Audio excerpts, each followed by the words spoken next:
This 5th generation Clio Super Mini is familiar yet thoroughly different, returning Renault to a position of real credibility in the small car sector and offering the kind of complete package that could return this model line to its old position as one of Britain's favourites.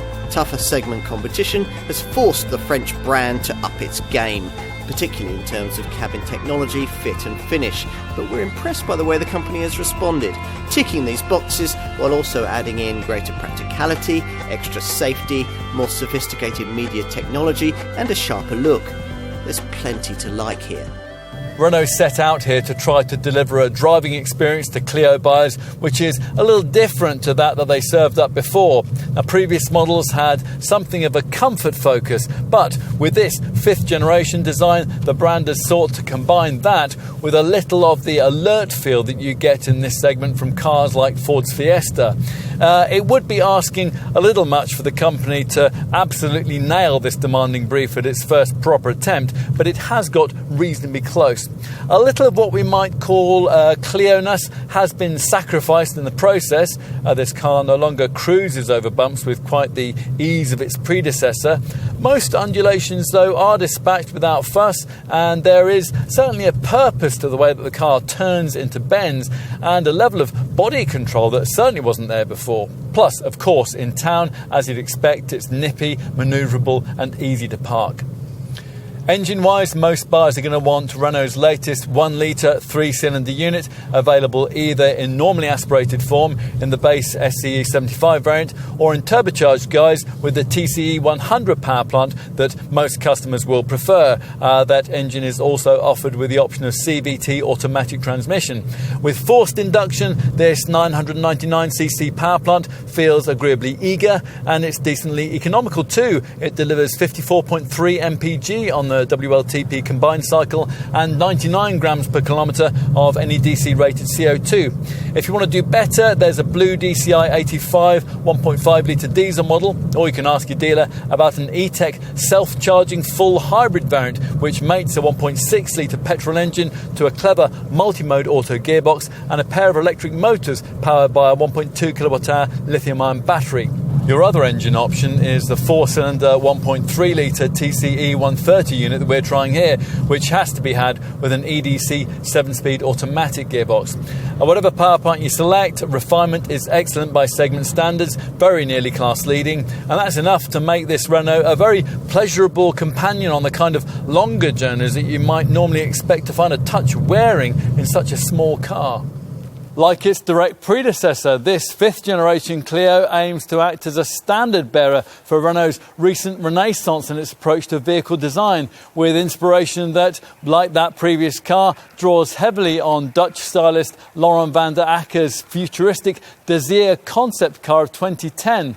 This means at first glance you might think it very similar to that Mark IV model, the same pinched waistline door mouldings, the same uptoned rear window sills, the same one-box silhouette. The profile window aperture is actually identical to that of the previous model. But look closer. For a start, this is the rarest of things, a replacement car which is actually smaller than its predecessor, although not by very much. And beneath the skin, around 85% of all the stuff that you can't see has been completely redesigned. In short, this is about as different as an all-new car tends to get these days. We can't immediately think of a bigger step forward in interior design and quality in any car we've recently tested. That feeling of second-class citizenship that was delivered by previous Clio cabins is well and truly banished here in favour of soft-touch trimming, tactile touch points, and a distinctly Audi-esque feel to parts of this completely revitalised design, particularly this fascia-wide ventilation strake and the circular ventilation dials that sit midway down the centre stack. Smart piano key switches featured just above, plus various satin-finished metal embellishments and the redesigned, more enveloping seats both also play their part in helping to push this car a little more upmarket. Jump out of a Fiesta, a Corsa or something Korean into one of these and you'd feel like you've been upgraded to business class. Various screens, of course, help with the whole more sophisticated demeanour, particularly this central EasyLink portrait display, and that's available in either 7-inch or, as in this case, 9.3-inch forms. You can also view another screen through this redesigned 3-spoke steering wheel here.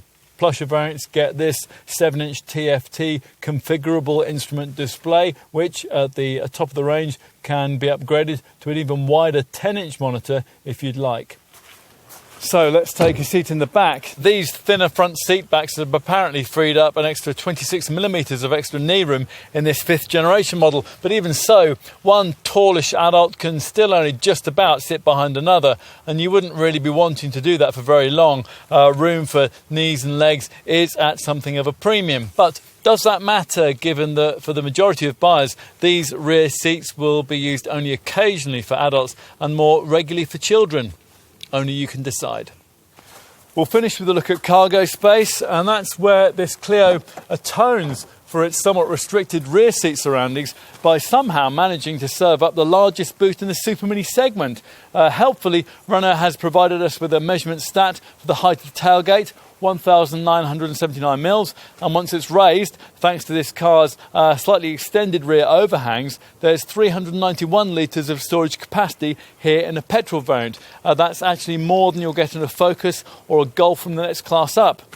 Which leaves us with what? Well, a very accomplished all-rounder, certainly, and a car that merits a significant place on any serious Super Mini buyer's shortlist. In driving it, we were reminded of something a recently disgraced former Renault chief executive once said: "There's nothing wrong with any car company that good cars won't fix." This is undoubtedly one of those. Good enough to reawaken British interest in the Clio? Possibly not, but you've watched this film, you know better. And if you're looking for a Super Mini, we think that you should give this one a chance. It might just surprise you.